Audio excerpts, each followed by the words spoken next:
Hello दोस्तों, तो आपका स्वागत है हमारे YouTube channel Indian exam maker पर। तो दोस्तों आज हम करने वाले इंडियन रेलवे के जीके जीएस एंड जीए का प्रैक्टिस सेट 13वां। तो आइए दोस्तों देखते हैं क्वेश्चन नंबर फर्स्ट। आगरा का किला किस मुगल सम्राट ने बनवाया था?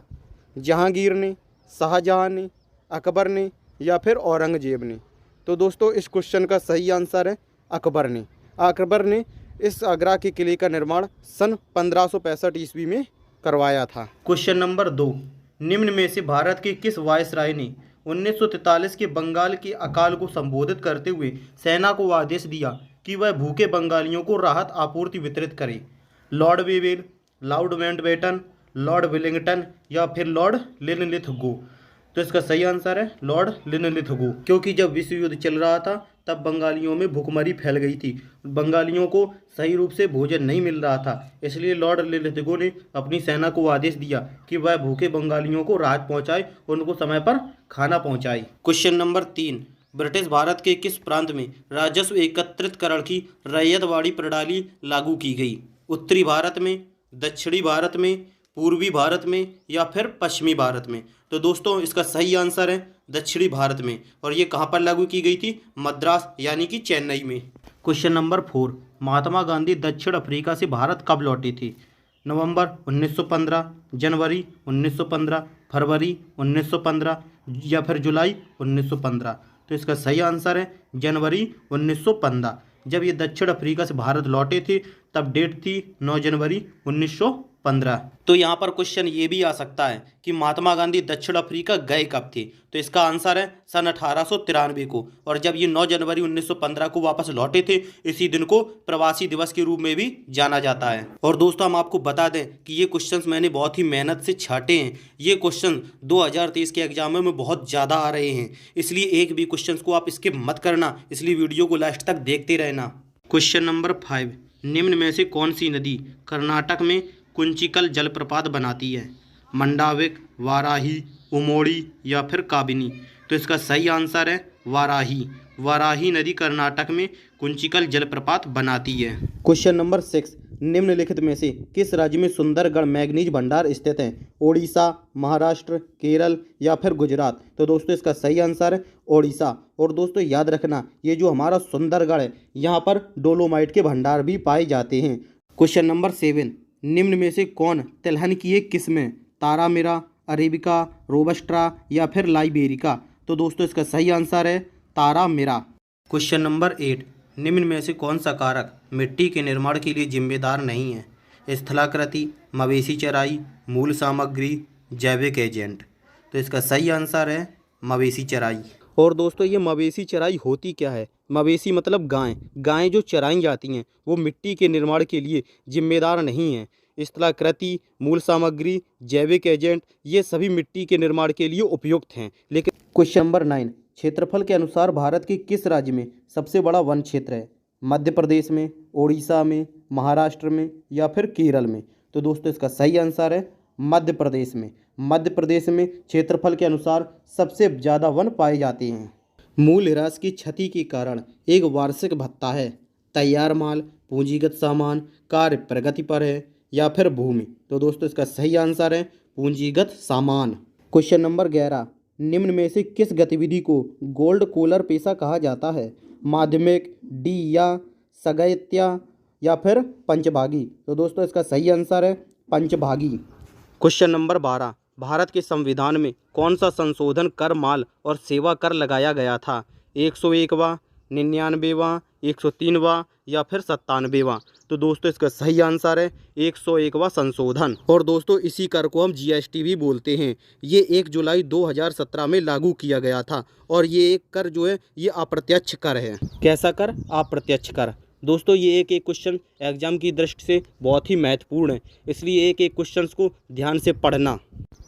क्वेश्चन नंबर 13, एक क्लिनिकल थर्मामीटर का तापमान होता है 25 डिग्री सेल्सियस से 32 डिग्री सेल्सियस तक, 38 डिग्री सेल्सियस से 48 डिग्री सेल्सियस तक, 32 डिग्री सेल्सियस से 42 डिग्री सेल्सियस तक या फिर 35 डिग्री सेल्सियस से 42 डिग्री सेल्सियस तक? तो दोस्तों इसका सही आंसर है 35 डिग्री सेल्सियस से 42 डिग्री सेल्सियस तक।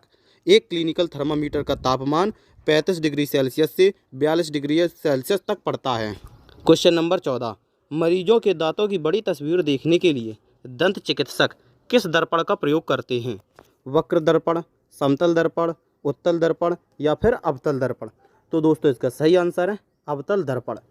डॉक्टर जो होते हैं वो दांतों की बड़ी तस्वीर देखने के लिए अवतल दर्पण का प्रयोग करते हैं। क्वेश्चन नंबर 15, निम्न में से कौन सा एक निम्न श्रेणी का भूरा कोयला है जो उच्च नमी सामग्री के साथ नरम होता है? बिटुमिनस, एंथ्रेसाइट, पीट या फिर लिग्राइट? तो दोस्तों इसका सही आंसर है लिग्राइट। और ये जो लिग्राइट कोयला होता है ये बिजली उत्पादन में उपयोग किया जाता है। क्वेश्चन नंबर 16, निम्न में से कौन सी गैस चूना जल को दूधिया कर देती है? हाइड्रोजन, ऑक्सीजन, नाइट्रोजन या फिर कार्बन डाइऑक्साइड? तो दोस्तों इसका सही आंसर है कार्बन डाइऑक्साइड। क्वेश्चन नंबर 17, निम्न में से कौन सा एक वसा विलेय विटामिन है जो रक्त का थक्का जमाने, हड्डी चयापचय एवं रक्त में कैल्शियम स्तर को नियंत्रित करने में एक भूमि निभाता है? तो दोस्तों यहाँ पर कहने का मतलब ये है कि कौन सा वसा विलेय विटामिन रक्त का थक्का जमाने में मदद करता है? विटामिन के, विटामिन बी, विटामिन सी या फिर विटामिन ए? तो दोस्तों इसका सही आंसर है विटामिन के।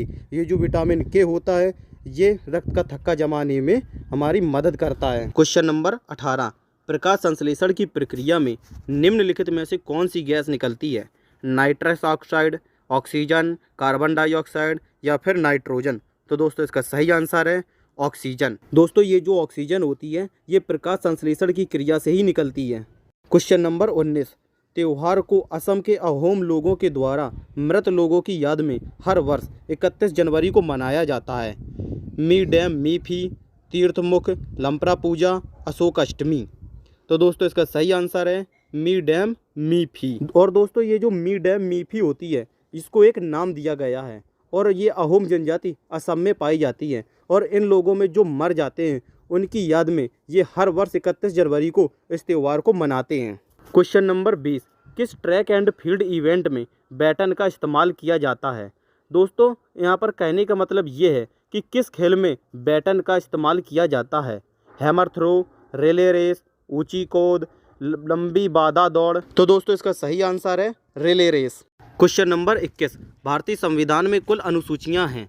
तो दोस्तों इसका आंसर आप लोग जल्दी से बताओ कि भारतीय संविधान में कुल कितनी अनुसूचियां हैं? 12, 16, 8 या फिर 10? तो दोस्तों इसका सही आंसर है 12। हमारे भारतीय संविधान में 12 अनुसूचियां हैं, लेकिन जब यह संविधान बनकर तैयार हुआ था तब इस संविधान में कुल 8 अनुसूचियां थीं, लेकिन अनुच्छेद 72 से 73 में इनको बढ़ाकर 12 कर दिया गया। क्वेश्चन नंबर 22, भारतीय राजनीतिक पद्धति के बारे में निम्न में से कौन सही नहीं है? धर्मनिरपेक्ष राज्य, संसदीय पद्धति की सरकार, संघीय नीति या फिर राष्ट्रपति पद्धति की सरकार? तो दोस्तों इसका सही आंसर है राष्ट्रपति पद्धति की सरकार। दोस्तों धर्मनिरपेक्ष राज्य हमारे यहाँ लागू होता है, संसदीय पद्धति की सरकार भी हमारे यहाँ है और संघीय नीति भी हमारे संविधान में लागू है, लेकिन ये जो राष्ट्रपति पद्धति की सरकार ये हमारे यहाँ नहीं है, ये अमेरिका में लागू होती है। क्वेश्चन नंबर 23, भारतीय संविधान का कौन सा अनुच्छेद बच्चों के शोषण के विरुद्ध मौलिक अधिकार से संबंधित है? अनुच्छेद 17, अनुच्छेद 19, अनुच्छेद 23 या फिर अनुच्छेद 24? तो दोस्तों इसका सही आंसर है अनुच्छेद 24। दोस्तों यहाँ पर कहने का मतलब ये है कि अनुच्छेद 24 के अंतर्गत आप किसी बच्चे से जबरन किसी फैक्ट्री या मिल में काम नहीं करवा सकते। अगर ऐसा करते हुए आप पाए जाते हैं, अगर कोई बच्चा आपके खिलाफ शिकायत कर देता है तो आपको सजा होगी। क्वेश्चन नंबर 24, उप प्रधानमंत्री का सृजन कैसे हुआ? मूल संविधान के अंतर्गत हुआ था, संविधानों के प्रावधानों से हटकर हुआ, 44वें संशोधन के द्वारा हुआ या फिर 85वें संशोधन के द्वारा हुआ? तो दोस्तों इसका सही आंसर है संविधान के प्रावधानों से हटकर हुआ। दोस्तों जैसा कि हमारे संविधान में लिखा है कि भारत का एक राष्ट्रपति होगा, प्रधानमंत्री होगा और मुख्यमंत्री होंगे, उसी प्रकार हमारे संविधान में ये कहीं भी नहीं लिखा है कि भारत का कोई उप प्रधानमंत्री होगा, उपराष्ट्रपति होगा या उप मुख्यमंत्री होगा। दोस्तों इनका सृजन जो हुआ है ये संविधान के प्रावधानों से हटकर हुआ है। क्वेश्चन नंबर 25, भारत का नियंत्रक एवं महालेखाकार निम्नलिखित का एक मित्र एवं मार्गदर्शक होता है? प्रवर समिति, प्रांकलन समिति, प्रधानमंत्री या फिर लोक लेखा समिति? तो दोस्तों इसका सही आंसर है लोक लेखा समिति। क्वेश्चन नंबर 26, उच्चतम न्यायालय के न्यायाधीश किस प्रकार हटाए जा सकते हैं? मुख्य न्यायाधीश की इच्छा अनुसार, राष्ट्रपति द्वारा सुप्रीम कोर्ट के मुख्य न्यायाधीश की सिफारिश पर या फिर राष्ट्रपति द्वारा संसद की सिफारिश पर? तो दोस्तों इसका सही आंसर है राष्ट्रपति द्वारा संसद की सिफारिश पर। क्वेश्चन नंबर 27, हड़प्पा वासियों को वर्तमान राजस्थान से कौन सी धातु प्राप्त हुई थी? लोहा, एल्यूमिनियम, कॉपर या फिर कैल्शियम। तो दोस्तों इसका सही आंसर है कॉपर। हड़प्पा वासियों को वर्तमान राजस्थान से कॉपर धातु प्राप्त हुई थी। क्वेश्चन नंबर 28, 1026 ईस्वी में किसने सोमनाथ मंदिर पर हमला किया एवं इसे लूटा था? मोहम्मद गोरी, गजनी का महमूद, नादिर शाह या फिर इनमें से कोई नहीं। तो दोस्तों इसका सही आंसर है महमूद गजनी या फिर गजनी का महमूद। दोस्तों ये सोमनाथ मंदिर जो है ये गुजरात में है और महमूद गजनी ने इसे 16 बार लूटा था। क्वेश्चन नंबर 29, निम्न में से किसने चार मीनार बनवाई थी? कुली कुतुब शाह, इल्तुतमिश, कुतुबुद्दीन ऐबक या फिर अलाउद्दीन खिलजी। तो दोस्तों इसका सही आंसर है कुली कुतुब शाह। दोस्तों ये चार मीनार है ये कहाँ पर स्थित है, किस राज्य में है? दोस्तों ये आप लोग कमेंट में बताना। क्वेश्चन नंबर 30 और आज का आखिरी क्वेश्चन, कन्नौज का युद्ध कब लड़ा गया? 1540, 1524, 1556 या फिर 1536।